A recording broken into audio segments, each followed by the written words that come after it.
Hey, I'd like to welcome you to another episode of Mission Matters. My name is Adam Torres, and I'm so thrilled to announce that we're at the Korea conference over in Marina del Rey. We're in beautiful Marina del Rey, and we're on this big old boat/yacht, and we're going to have some fun today. My first guest on the show is Chris Ye. First off, Chris, hey, just want to say welcome to the show. Thank you so much, Adam. It is a pleasure and an honor to be on. Fantastic. So first off, just to get us kicked off, maybe tell us a little bit more about your business and what you do. Absolutely. So I am one of the general partners at Blitzscaling Ventures. Blitzscaling Ventures is a venture capital firm based on the ideas of my best-selling book, Blitzscaling, which I co-authored with my very famous friend, Reid Hoffman.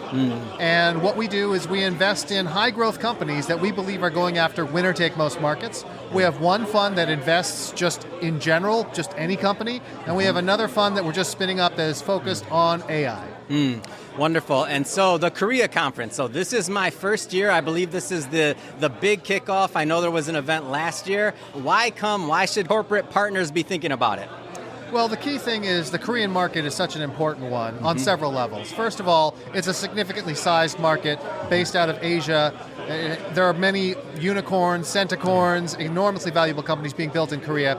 The second reason is South Korea is one of the leaders in technology of all kinds. Obviously, we have the giant chaebols, but then we have many, many software companies as well, the Kakaos of the world, for example. And then the third reason is that Korea is surprisingly close to the west coast of the United States. It's actually a lot of nonstop flights, either from Los Angeles or San Francisco. And so that's why when they offered me the chance to come to the Korea conference down here in Los Angeles, I jumped at the chance. So on our show, we have a lot of business owners, entrepreneurs, a lot of executives that watch, and I always like to ask this kind of pay it forward question. So we know now, obviously, what you're doing, your books, your company, a lot of things going on, but nobody ever started there. Absolutely. Like how did you get started? Where did it all begin for you? Well, it all began here in Southern California. I was actually born in Santa Monica, not that far away from Marina del Rey. Lucky one. Thank you. It's a great place to grow up.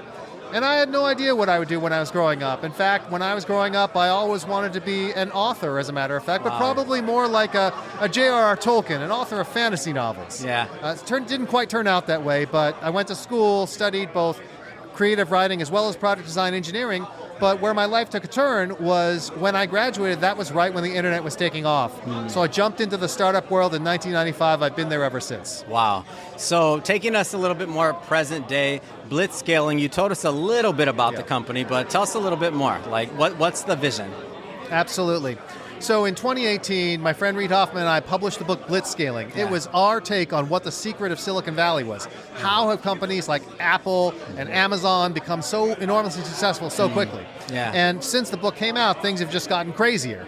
So what Blitzscaling Ventures does, it tries to distill the ideas of the book down and use them to identify the Apples and Amazons of tomorrow. And then we go to the entrepreneurs who run those companies and say, would you like to have help scaling your company up? Well, you can get help from the guy who wrote the book. Wow, that's awesome. And so when you're thinking about companies and you're evaluating them, now, obviously so much we can get done in a 20-minute, 15-minute podcast, but give us some attributes of maybe what makes a good founder from your experience. So the number one thing that makes someone a great founder, again, it goes without saying, I want them to be intelligent and hardworking and honest and all those things. But once you get beyond the things that everyone would agree on, the number one thing is the ability to learn and unlearn. Now the reason is we're dealing with new technologies. Oftentimes there's no playbook. And so you have to adapt and adjust along the way. Learn the rules before you can figure out how to win.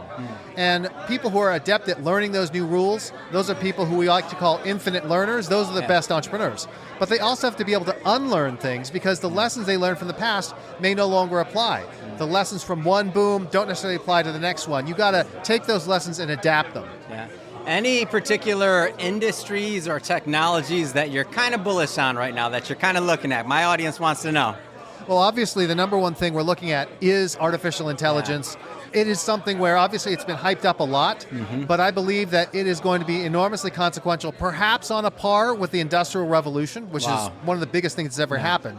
So I think it's certainly the biggest thing in my career. Again, there's a lot of hype. Not every company is going to succeed. This is always true.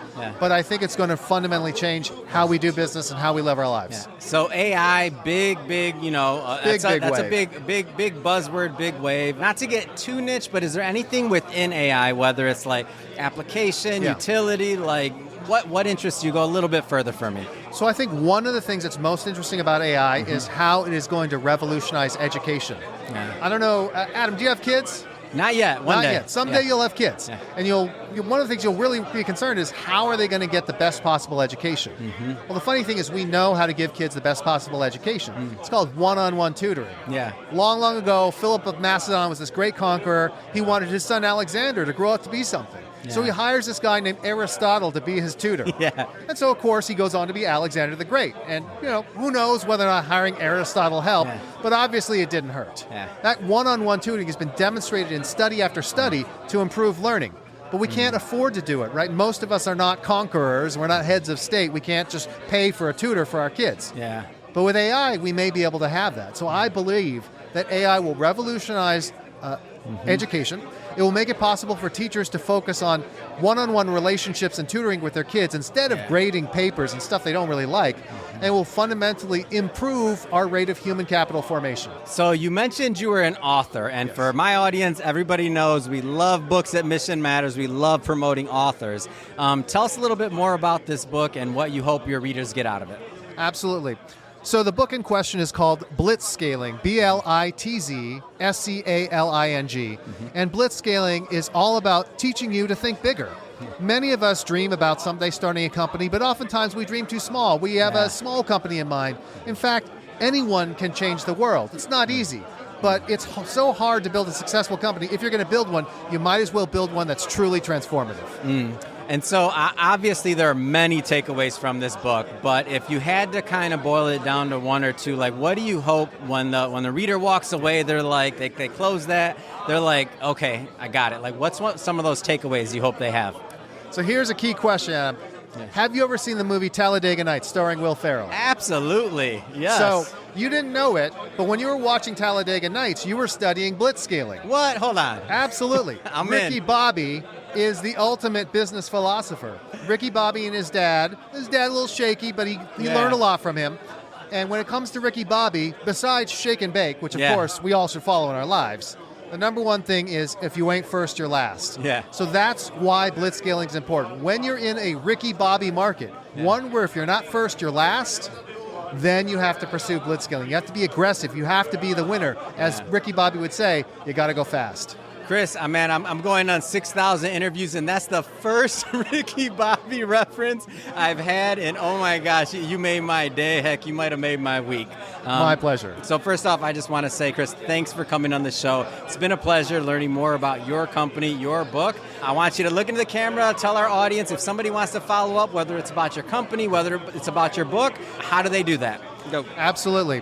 So the number one way, if you like what you heard on this podcast, to learn more, is to go to chrisyeh.com. That's CHRISYEH.com. From there, you'll find links to Blitzscaling Ventures, the Blitzscaling Academy, which is my educational institution, and all my social media links. And I look forward to you following me there.